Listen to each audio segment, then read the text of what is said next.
ती घेण्याची गोडी नाही, ज्ञान नाही विद्या नाही ती घेण्याची गोडी नाही. बुद्धी असून चालत नाही त्यास मन म्हणावे का, बुद्धी असून चालत नाही त्यास मन म्हणावे का. ओळखलाच का मला, मी सावित्री, सावित्री ज्योतिराव फुले. सातारा जिल्ह्यातील खंडाळा तालुक्यातील नाळगावच्या खंडोजी नेवासे पाटील यांची मी कन्या. अवघ्या 9व्या वर्षी माझा विवाह ज्योतिराव फुले माणसाशी झालं.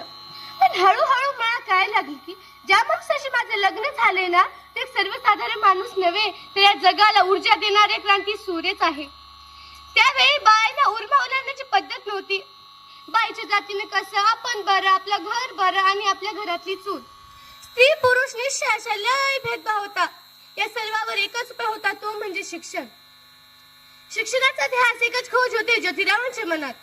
असंच एकदा शिक्षणाचे प्रसार करण्यासाठी ते एका शाळेवर गेले होते आणि तिथल्या फराड नावाच्या ब्रिटिश मॅडम त्यांना म्हणाले, मिस्टर फुले, तुम्हाला जर शिक्षणाचा प्रसार करायचा आहे ना, educated for women first, because if women educated for full house educated. पण तुम्ही लोक वुमेनला घराच्या बाहेर सुद्धा पडू देत नाही. सो बॅड मिस्टर फुले, सो बॅड. आणि झालं ते आले माझ्या जवळ पाटी आणि पेन्सिल घेऊन आणि मला म्हणाले, सावित्री, आजपासून मी तुला शिकवणार. आणि सुरू झालं माझा अभ्यास. बेक बे, बेजून चार, वेलांटी, आकार, उकार, सारं. मी लिहायला शिकले, वाचायला शिकले आणि बघता बघता काव्य सुद्धा रचू लागले. आणि अशातच 1 जानेवारी, होय शनिवारी दिनांक 1 जानेवारी 1848 ला आम्ही सर्वजण मिळून पुण्यात भिडेवाड्यात आम्ही मुलींची पहिली शाळा काढली. आणि मी पहिली शिक्षिका व मुख्याध्यापिका सुद्धा बनले. शेपट्ट्यासारखे जगलात तर काम तमाम होईल, शेपट्ट्यासारखे जगलात तर काम तमाम होईल, अंतर्भागासारखे जगलात तर नाम होईल, अंतर्भागासारखे जगलात तर नाम होईल. आणि सोबतच आता धर्म बडाला म्हणून कोल्याचा शिर होते. अहो, एखाद्या सर्वसाधारण माणसाने जर शिक्षण घेतले तर कोणाचा धर्म बडाल हो? एवढा दखला तो असू शकतो का हो धर्म? धर्मासाठी माणूस आणि माणसासाठी धर्म असतो.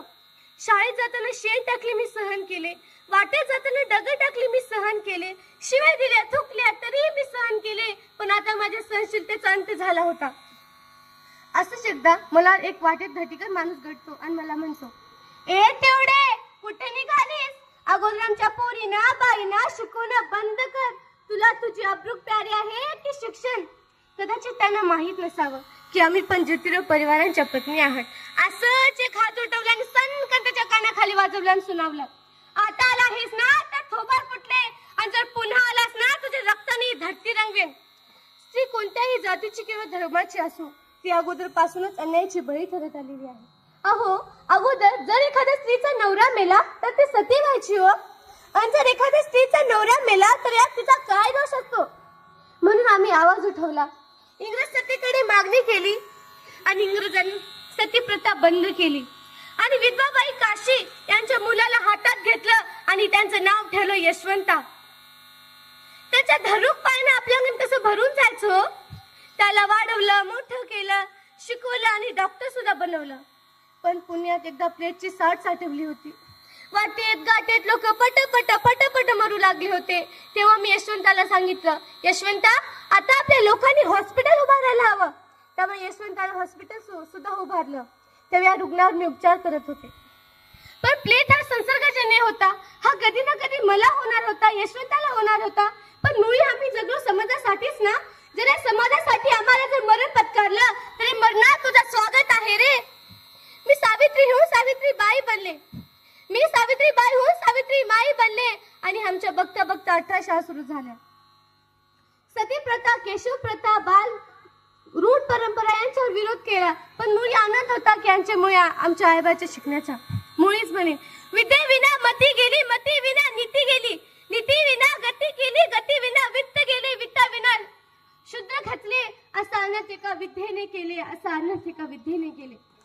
म्हणून मुलींना वाचवा, शिकवा आणि देशाची साक्षरता वाढवा. कारण जर एक मुलगा शिकला तर तो एकटा शहाणा होतो. कारण जर एक मुलगा शिकला तर तो एकटा शहाणा होतो. आणि जर घरातली एक मुलगी शिकली तर सगळ्या कुटुंबाला शिकवण देते. आणि जर घरातली एक मुलगी शिकली तर सगळ्या कुटुंबाला शिकवण देते. म्हणून मुलींना वाचवा, शिकवा आणि देशाची साक्षरता वाढवा. सगळ्यांना मनपूर्वक अभिवादन.